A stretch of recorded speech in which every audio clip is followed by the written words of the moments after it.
Assalamualaikum warahmatullahi wabarakatuh. Halo, perkenalkan saya Oksari Ramanda dengan NIM 3022411116.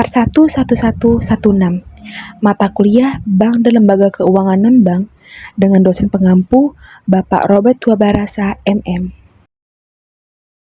Pada kesempatan kali ini, saya akan mempresentasikan materi mengenai definisi dan jenis bank serta lembaga keuangan, struktur dan fungsi sistem keuangan, peran bank sentral dan kebijakan moneter, serta fungsi-fungsi bank umum.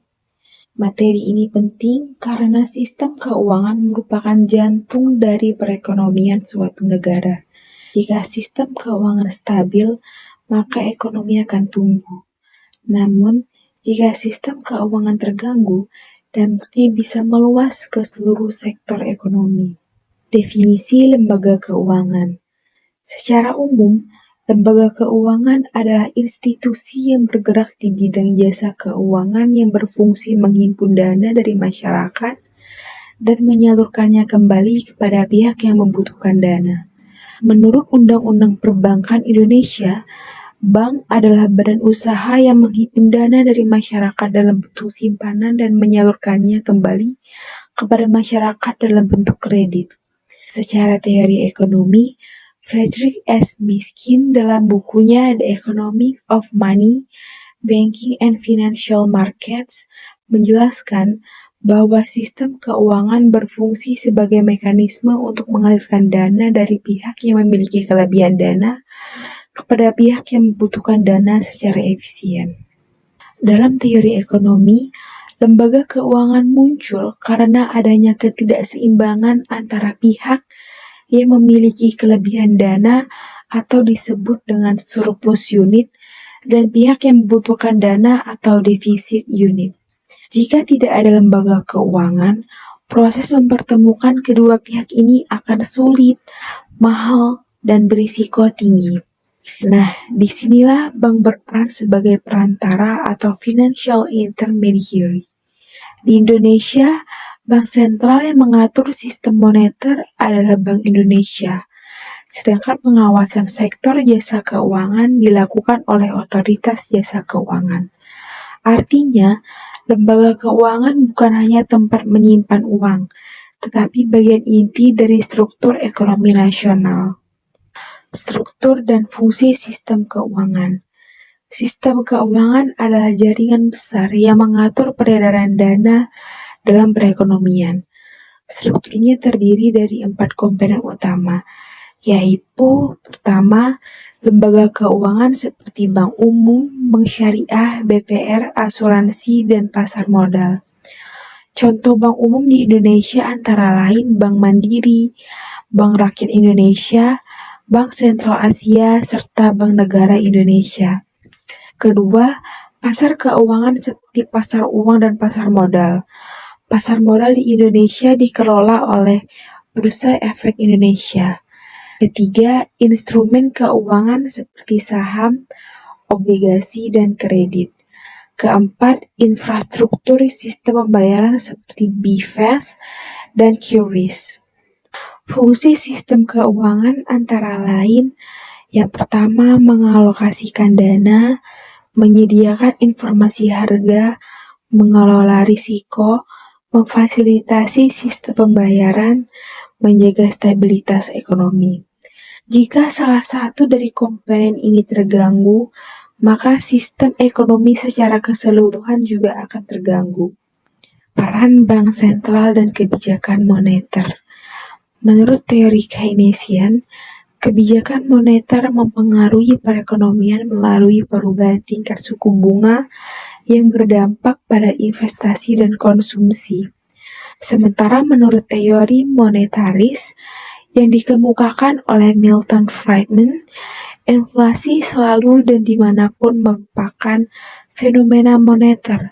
Artinya, inflasi terjadi karena pertumbuhan jumlah uang beredar yang berlebihan.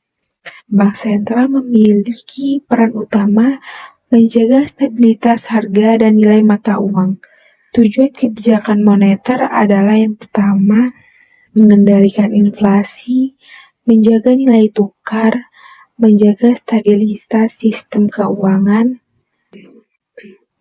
Jika inflasi tinggi, Bank Indonesia akan menaikkan suku bunga acuan. Dampaknya, yang pertama, kredit menjadi mahal. Kedua, masyarakat mengurangi konsumsi. Ketiga, investasi menurun. Keempat, inflasi terkendali. Sebaliknya, jika ekonomi lesu, yang pertama, suku bunga diturunkan. Kedua, kredit menjadi lebih murah. Tiga, investasi meningkat. Dan keempat, pertumbuhan ekonomi terdorong. Selain suku bunga, Bank Sentral juga menggunakan operasi pasar terbuka dan giro wajib minimum. Dalam kondisi krisis, Bank Sentral berfungsi sebagai lender of last resort, yaitu memberikan bantuan likuiditas kepada bank yang mengalami kesulitan dana. Artinya, kebijakan moneter tidak langsung menyentuh masyarakat, tetapi melalui bank umum sebagai jalur transmisinya. Dalam kondisi krisis, Bank Sentral bertindak sebagai lender of fungsi-fungsi bank umum. Bank umum memiliki 3 fungsi utama. Yang pertama, funding, yaitu menghimpun dana masyarakat dalam bentuk tabungan, giro, dan deposito. Kedua, lending, yaitu menyalurkan dana dalam bentuk kredit, konsumsi, kredit usaha, dan kredit investasi. Ketiga, service, yaitu menyediakan layanan transaksi seperti transfer, ATM, mobile banking, dan kartu debit. Namun, semua fungsi ini tidak berjalan bebas. Dalam perspektif manajemen perbankan, fungsi lending sangat berpengaruh terhadap pertumbuhan ekonomi karena kredit merupakan sumber pembiayaan investasi sektor real. Menurut Schumpeter, sistem perbankan berperan penting dalam mendorong inovasi karena menyediakan pembiayaan bagi pengusaha untuk menciptakan kombinasi produksi baru. Artinya, bank bukan hanya lembaga penyimpan dana, tetapi motor penggerak inovasi dan pembangunan.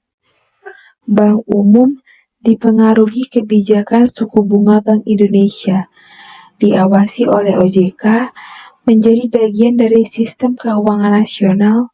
Jadi, bank umum adalah penghubung langsung antara kebijakan negara dan aktivitas ekonomi masyarakat. Risiko dan stabilitas sistem keuangan. Sistem keuangan memiliki beberapa risiko seperti yang pertama, risiko kredit, gagal bayar. Kedua, risiko likuiditas.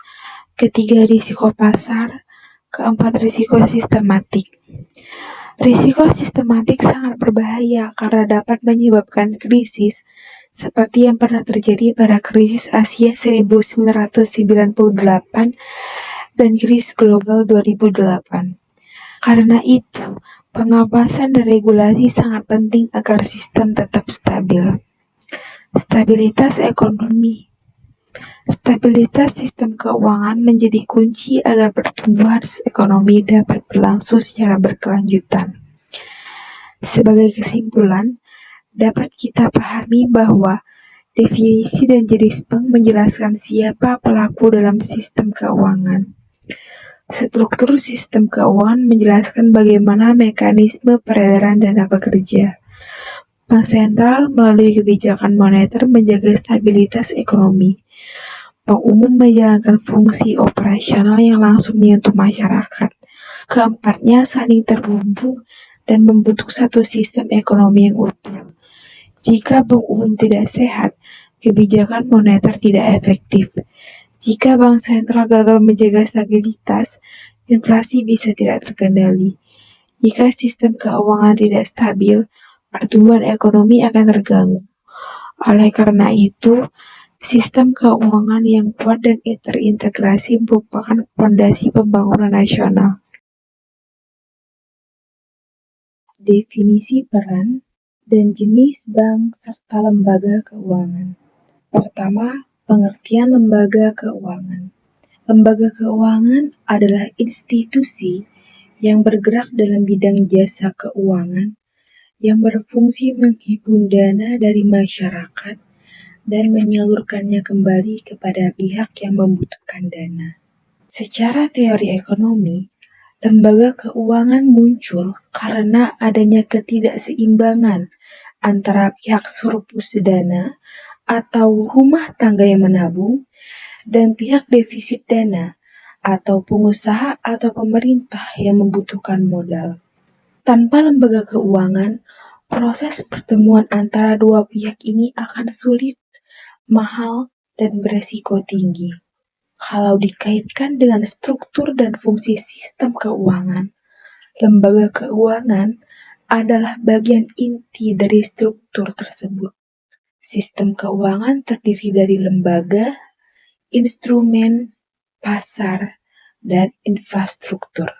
Jadi, lembaga keuangan bukan hanya pelengkap, tetapi menjadi komponen utama yang membuat sistem tersebut berjalan. Contohnya, masyarakat menabung di bank, lalu dana tersebut masuk ke sistem keuangan, dan bank menyalurkan ke sektor usaha, lalu usaha berkembang, atau ekonomi pun bisa bertumbuh. Artinya, lembaga keuangan menjadi motor penggerak dalam sistem keuangan nasional. Peran lembaga keuangan dalam perekonomian. Fungsi intermediasi. Fungsi intermediasi adalah proses menghimpun dana dari masyarakat dalam bentuk tabungan, giro, dan deposito. Kemudian menyalurkannya dalam bentuk kredit. Fungsi ini dijalankan secara nyata oleh bank umum seperti yang pertama ada Bank Mandiri, kedua Bank Rakyat Indonesia, ketiga Bank Sentral Asia, dan yang keempat Bank Negara Indonesia. Namun, intermediasi tidak berjalan bebas, dan disinilah keterkaitannya dengan peran Bank Sentral dan kebijakan moneter. Ketika Bank Indonesia menaikkan suku bunga, maka Bank Umum ikut menaikkan bunga kredit, masyarakat mengurangi pinjaman, jumlah uang beredar berkurang.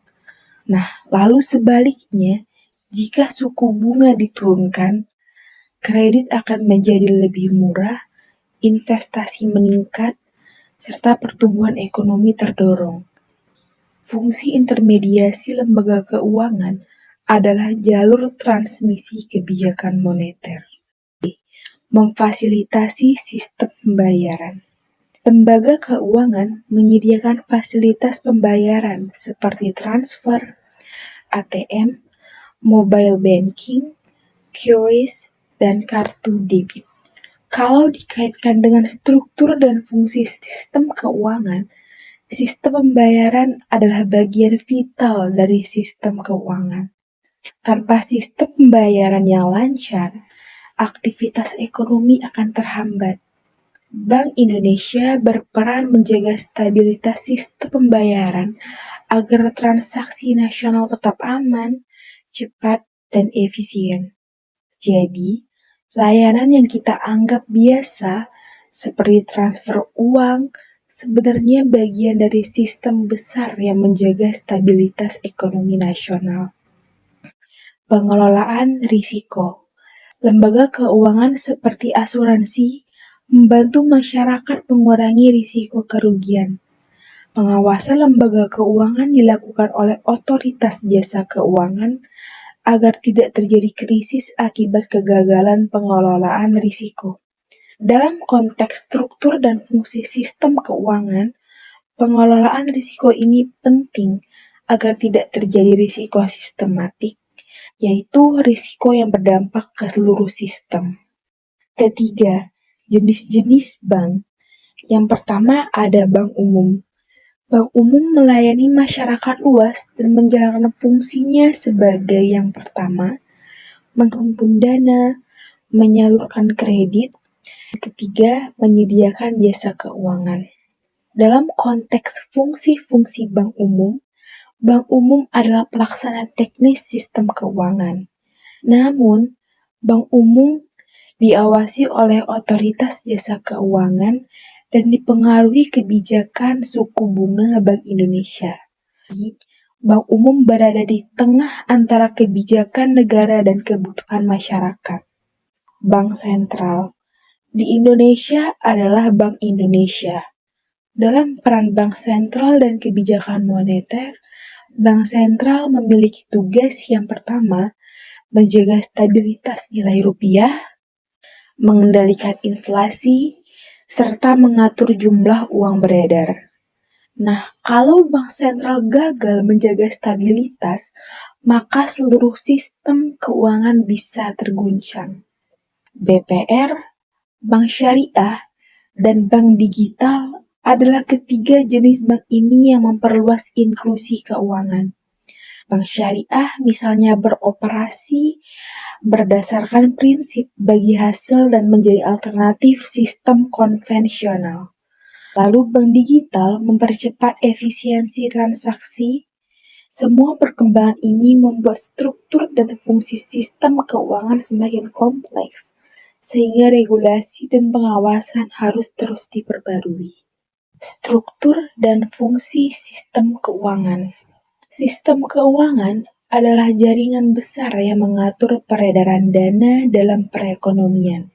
Strukturnya terdiri dari yang pertama lembaga keuangan, kedua pasar keuangan, tiga instrumen keuangan, dan yang terakhir infrastruktur pembayaran. Pelaku utamanya adalah bank dan lembaga keuangan. Stabilitasnya dijaga oleh Bank Indonesia, Otoritas Jasa Keuangan. Fungsinya meliputi ada alokasi dana, penyedia informasi harga, manajemen risiko, sistem pembayaran, serta stabilitas ekonomi. Peran Bank Sentral dan kebijakan moneter. Bank Indonesia mengendalikan inflasi melalui kebijakan suku bunga. Jika inflasi tinggi, BI menaikkan suku bunga, kredit menjadi mahal, konsumsi turun, inflasi terkendali. Nah, jika ekonomi lesu, BI menurunkan suku bunga, kredit murah, investasi naik, dan ekonomi tumbuh. Artinya, kebijakan moneter mempengaruhi langsung aktivitas bank umum dan peredaran dana dalam sistem keuangan. Bank sentral juga berfungsi sebagai lender of last resort jika bank mengalami krisis likuiditas. Fungsi-fungsi bank umum. Bank umum menjalankan 3 fungsi utama. Yang pertama, funding, menghimpun dana masyarakat. Kedua, lending, menyalurkan kredit ke sektor produktif. Dan ketiga, service, menyediakan layanan transaksi dan jasa keuangan lainnya. Namun, semua fungsi ini dipengaruhi oleh suku bunga Bank Indonesia, diawasi OJK, dan menjadi bagian dari sistem keuangan nasional. Bank umum adalah penghubung langsung antara kebijakan negara dan kegiatan ekonomi masyarakat. Kesimpulan dari semua materi yang sudah saya jelaskan adalah definisi, peran dan jenis bank serta lembaga keuangan, menjelaskan siapa pelakunya. Struktur dan fungsi sistem keuangan menjelaskan bagaimana mekanismenya bekerja. Peran bank sentral dan kebijakan moneter menjelaskan bagaimana stabilitasnya dijaga, dan fungsi-fungsi bank umum menjelaskan bagaimana kebijakan tersebut diterapkan dalam praktik. Keempatnya saling terhubung dan membentuk satu sistem ekonomi yang utuh. Jika salah satu bagian terganggu, maka seluruh sistem dapat terdampak. Berdasarkan seluruh pembahasan yang telah dipaparkan, dapat disimpulkan bahwa sistem keuangan merupakan fondasi utama dalam menopang stabilitas dan pertumbuhan ekonomi suatu negara. Keberadaan lembaga keuangan bukan sekedar pelengkap dalam aktivitas ekonomi, melainkan elemen struktural yang menentukan bagaimana dana dihimpun, dialokasikan, dan digunakan secara produktif dalam perekonomian. Lembaga keuangan, khususnya bank, hadir sebagai solusi atas permasalahan klasik dalam teori ekonomi, yaitu adanya ketidakseimbangan antara pihak yang memiliki kelebihan dana dan pihak yang membutuhkan dana. Tanpa mekanisme intermediasi yang efisien, proses pertemuan kedua pihak tersebut akan menimbulkan biaya transaksi yang sangat tinggi, risiko informasi yang tidak seimbang, serta potensi kegagalan kontrak. Oleh karena itu, bank berperan sebagai financial intermediary yang mampu melakukan fungsi penghimpunan dana, penyaluran kredit, serta pengelolaan risiko secara profesional.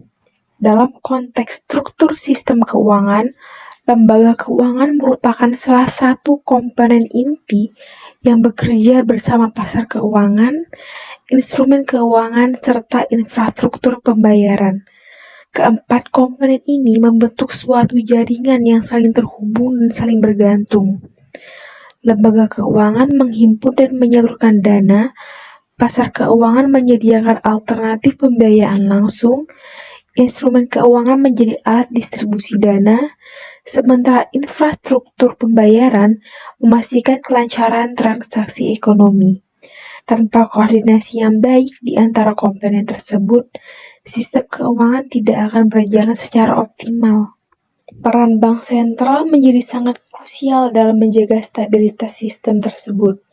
Di Indonesia, fungsi tersebut dijalankan oleh Bank Indonesia yang mana tugasnya menjaga stabilitas nilai rupiah, mengendalikan inflasi, serta memastikan sistem pembayaran berjalan dengan aman dan efisien.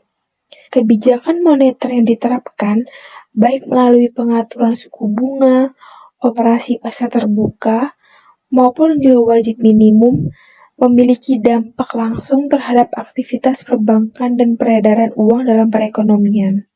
Kebijakan moneter tidak bekerja secara instan kepada masyarakat, tetapi ditransmisikan melalui bank umum sebagai jalur utama intermediasi. Ketika suku bunga dinaikkan untuk mengendalikan inflasi, bank umum akan menyesuaikan bunga kredit dan simpanannya yang kemudian mempengaruhi konsumsi dan investasi masyarakat. Nah, sebaliknya, ketika ekonomi mengalami perlambatan, pelonggaran kebijakan moneter akan mendorong peningkatan kredit dan aktivitas ekonomi. Hal ini menunjukkan bahwa bank umum berperan sebagai penghubung antara kebijakan makro pemerintah dengan aktivitas mikro masyarakat. Selain menjaga stabilitas moneter, stabilitas sistem keuangan juga diperkuat melalui fungsi pengawasan yang dilakukan oleh otoritas jasa keuangan. Pengawasan ini penting untuk mencegah risiko sistematik yang dapat menyebabkan krisis keuangan. Pengalaman krisis ekonomi yang selalu membuktikan bahwa lemahnya pengawasan dan manajemen risiko dapat menyebabkan dampak luas terhadap perekonomian nasional. Oleh karena itu, stabilitas sistem keuangan tidak hanya ditentukan oleh kuatnya bank secara individual, tapi juga oleh kekuatan sistem secara keseluruhan. Lebih lanjut, fungsi-fungsi bank umum yang meliputi funding, lending, dan service menunjukkan bahwa bank memiliki peran strategis dalam mendukung pembangunan ekonomi. Melalui fungsi funding, bank menggerakkan dana masyarakat yang sebelumnya tidak produktif. Melalui fungsi lending, bank menyediakan pembiayaan bagi sektor real atau yang nyata, UMKM, dan investasi produktif yang menciptakan lapangan kerja serta meningkatkan output nasional. Sedangkan melalui fungsi service, bank memperlancar sistem pembayaran dan mempercepat perputaran uang dalam perekonomian. Perkembangan digitalisasi perbankan, munculnya bank syariah, serta inovasi financial teknologi menunjukkan bahwa sistem keuangan terus beradaptasi dengan perubahan zaman. Transformasi ini memperluas inklusi keuangan dan meningkatkan efisiensi, namun juga menghadirkan tantangan baru seperti risiko cyber dan kompleksitas regulasi. Oleh karena itu, keseimbangan antara inovasi dan pengawasan menjadi kunci agar sistem keuangan tetap stabil dan berkelanjutan. Secara keseluruhan, dapat dipahami bahwa definisi, peran, dan jenis bank serta lembaga keuangan menjelaskan siapa pelaku dalam sistem ekonomi. Struktur dan fungsi sistem keuangan menjelaskan bagaimana mekanisme distribusi dana berjalan. Peran bank sentral dan kebijakan moneter menjelaskan bagaimana stabilitas itu dijaga, dan fungsi-fungsi bank umum menunjukkan bagaimana kebijakan tersebut diimplementasikan dalam praktik sehari-hari. Keempat aspek ini tidak dapat dipisahkan satu sama lain karena membentuk satu kesatuan sistem yang saling terintegrasi. Dengan demikian, sistem keuangan yang sehat, efisien, dan stabil merupakan prasyarat utama bagi terciptanya pertumbuhan ekonomi yang berkelanjutan, pemerataan kesejahteraan, serta ketahanan ekonomi nasional terhadap berbagai guncangan eksternal. Jika salah satu komponen dalam sistem ini melemah, maka dampaknya dapat merambat ke seluruh sektor perekonomian. Nah, sebaliknya, apabila sistem keuangan dikelola dengan baik, tepat, dan didukung oleh kebijakan yang baik, maka ia akan menjadi motor penggerak utama pembangunan nasional.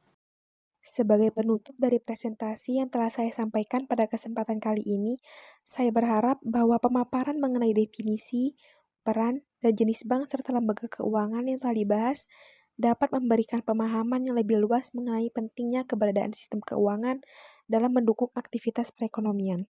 Melalui pembahasan tersebut, kita dapat melihat bahwa lembaga keuangan, khususnya bank, memiliki posisi yang sangat strategis dalam menghubungkan berbagai aktivitas ekonomi yang terjadi di masyarakat.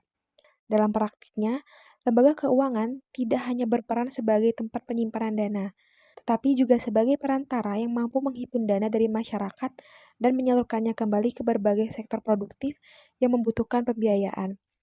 Proses ini menjadi salah satu faktor penting yang memungkinkan kegiatan ekonomi seperti produksi, investasi, dan perdagangan dapat berjalan secara lebih efektif dan efisien. Selain itu, sistem keuangan yang terstruktur dengan baik juga mampu memberikan kontribusi besar dalam menciptakan stabilitas ekonomi. Dengan adanya lembaga-lembaga yang mengatur, mengawasi, serta menjalankan aktivitas keuangan secara profesional, aliran dana dalam perekonomian dapat berlangsung dengan lebih aman dan terkontrol. Hal ini sangat penting karena stabilitas sistem keuangan merupakan salah satu syarat utama bagi terciptanya pertumbuhan ekonomi yang berkelanjutan. Melalui peran bank sentral yang dijalankan oleh Bank Indonesia, berbagai kebijakan moneter diterapkan untuk menjaga stabilitas nilai mata uang dan mengendalikan tingkat inflasi. Kebijakan tersebut kemudian diimplementasikan melalui sistem perbankan yang secara langsung berinteraksi dengan masyarakat. Di sisi lain, pengawasan terhadap lembaga keuangan juga dilakukan oleh otoritas jasa keuangan guna memastikan bahwa seluruh aktivitas dalam sektor jasa keuangan berjalan secara sehat, transparan, serta mampu menjaga kepercayaan masyarakat terhadap sistem keuangan. Kepercayaan masyarakat merupakan salah satu faktor yang sangat penting dalam keberlangsungan sistem perbankan. Tanpa adanya kepercayaan tersebut, masyarakat akan ragu untuk menyimpan dana di lembaga keuangan, sehingga fungsi intermediasi yang menjadi inti dari kegiatan perbankan tidak dapat berjalan dengan optimal. Oleh karena itu, pengelolaan lembaga keuangan yang baik, transparan, dan bertanggung jawab menjadi hal yang sangat penting dalam menjaga stabilitas serta keberlanjutan sistem keuangan. Di era perkembangan teknologi yang semakin pesat seperti saat ini, sektor perbankan dan lembaga keuangan juga terus mengalami berbagai perubahan dan inovasi. Kehadiran layanan perbankan digital, sistem pembayaran elektronik, serta berbagai inovasi dalam bidang teknologi keuangan menunjukkan bahwa sistem keuangan harus beradaptasi dengan kebutuhan masyarakat yang semakin dinamis. Inovasi-inovasi tersebut diharapkan dapat meningkatkan efisiensi, memperluas akses layanan keuangan, serta mendorong terciptanya inklusi keuangan yang lebih luas di berbagai lapisan masyarakat. Namun demikian, perkembangan tersebut juga membawa berbagai tantangan baru yang harus dihadapi oleh lembaga keuangan maupun otoritas pengawas. Oleh karena itu, koordinasi yang baik antara lembaga perbankan, otoritas moneter, serta lembaga pengawas keuangan menjadi sangat penting agar sistem keuangan tetap mampu berjalan secara stabil dan berkelanjutan. Melalui pemahaman terhadap peran dan fungsi lembaga keuangan, kita juga dapat melihat bahwa sistem perbankan tidak hanya berperan dalam mendukung aktivitas ekonomi saat ini, tetapi juga memiliki kontribusi besar dalam mendorong pembangunan ekonomi jangka panjang. Dengan adanya sistem keuangan yang kuat dan stabil, berbagai kegiatan investasi dapat berkembang, peluang usaha dapat tercipta, serta kesejahteraan masyarakat dapat terus meningkat. Demikianlah pemaparan yang dapat saya sampaikan pada kesempatan kali ini. Saya menyadari bahwa dalam penyampaian materi ini masih terdapat berbagai kekurangan, baik dari segi penyampaian, kelengkapan materi, maupun kedalaman pembahasan. Akhir kata, saya ucapkan terima kasih yang sebesar-besarnya atas perhatian, waktu, dan kesempatan yang telah diberikan kepada saya. Wassalamualaikum warahmatullahi wabarakatuh.